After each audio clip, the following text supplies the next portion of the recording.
GST slabs में बदलाव हुए हैं। जो 4 स्लैब्स का फॉर्मेट था उसको छोटा करके कट करके 2 स्लैब्स कर दिए गए हैं। अब का जो करंट स्लैब है वो 5% और 18% वाला कर दिया गया है।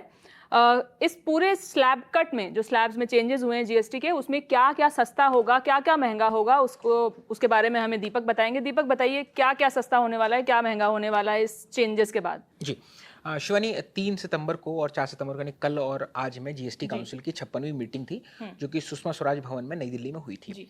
जीएसटी काउंसिल की मीटिंग में स्टेट गवर्नमेंट्स के प्रतिनिधि हैं, जैसे कि फाइनेंस मिनिस्टर्स हो गए, चीफ मिनिस्टर हो गए, और यूनियन मिनिस्टर जो है फाइनेंस की, वो उसमें शामिल होते हैं, जैसे कि निर्मला सीतारमण इस बार शामिल थी।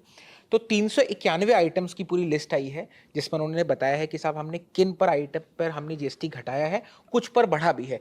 जैसे अगर बढ़ने की बात करें तो बहुत कम आइटम है उसमें, तो वो है कि 350 सीसी से ऊपर की जो बाइक है उस पर हो जाएगा जो जीएसटी 40% हो जाएगा।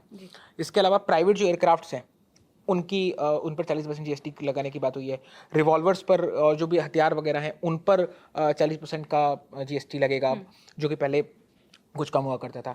जो घटाने की बात है, उस घटाने के आइटम बहुत थोड़े ज्यादा आए हैं। मतलब क्या सस्ता हो जाएगा? जी, जो सस्ता आएगा, जिसमें जीएसटी घटा है वो है, जैसे पहले पनीर और सभी प्रकार की जितनी भारतीय ब्रेड होती है ना, उस पर अब कोई जीएसटी लगेगा। यानी कि नमकीन, sauce, pasta, instant noodles, coffee, मक्खन, घी, कॉर्नफ्लेक्स वगैरह, चॉकलेट वगैरह, इन सब पर अब कोई जीएसटी नहीं लगने वाला है। लोग ज्यादा खाएंगे, खूब खा भी सकते हैं दबा के। जी, और आपको लेकिन अपने स्वास्थ्य का ध्यान रखते हुए, पैसा सब कुछ नहीं होता, फिर आप पता पड़ी पैसे उसमें थे। स्वास्थ्य से एक बात याद आई शिवानी, जो आपका प्रीमियम लगता था हेल्थ इंश्योरेंस का इंडिविजुअल का, अब उसके प्रीमियम पर जीएसटी लगेगा। चीज है ये, क्योंकि उसमें ये आर्गुमेंट आता था बार बार कई पक्ष का कि साहब कि हम एक तो अपने आप को बचाने के लिए पैसा ऑलरेडी दे रहे हैं, हेल्थ इंश्योरेंस आदमी क्यों खरीदता है, कि भाई आपको कभी कोई हादी दीवारी कोई दिक्कत आए तो आपको बचाने के लिए एक आपके पास एक प्लान होना चाहिए, उसमें भी आप जीएसटी दें उसके प्रीमियम के साथ साथ में, तो वो थोड़ा कॉस्टली पड़ता था लोगों को।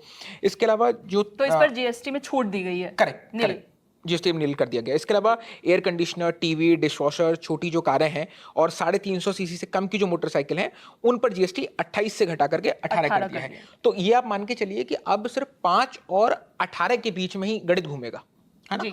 उसके बाद फिर जो अगले आइटम है जिनका बढ़ाया गया है, तो वो फिर 40 वाले पार पे जाएगा। तो यानी कि अगर कायदे से देखा जाए तो 40 वाला भी एक स्लैब है, 5 और 18 वाला भी है, लेकिन 40 वाले में कुछ एक ही आइटम्स है जो कि बहुत जिनकी खपत के जो कंज्यूमर्स है वो भी लिमिटेड है, ऐसा दावा किया गया इकोनॉमिस्ट के द्वारा, और ये आपके घटाए गए हैं कुछ आइटम्स इसमें से जिन पर घटाया जीएसटी।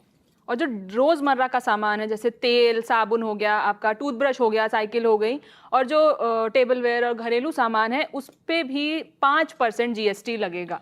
लेकिन एक जो रोजमर्रा का सामान है जो कि नहीं रोजमर्रा में होना चाहिए, उस पर जीएसटी बढ़ा दिया गया है। सिगरेट, पान, तंबाकू, गुटखा, बीड़ी, इन पर जीएसटी बढ़ा दिया गया है। आप इन्हें रोजमर्रा में अगर इस्तेमाल करते हो तो बिल्कुल नहीं करना चाहिए। ये अलग बात है कि प्रीमियम हेल्थ इंश्योरेंस भी उस पर भी जीएसटी हटा दिया गया है। डिस्क्लेमर के साथ आपने जो बताया उसके लिए बहुत बहुत शुक्रिया। और 22 सितंबर से ये लागू होंगी, तो ऐसा नहीं कि आप आज हुआ तो आज अपने तुरंत एकदम 2-5 क्विंटल आपने ब्रेड ऑर्डर कर लिया, वो 22 सितंबर से लागू होगा, ऐसा सरकार का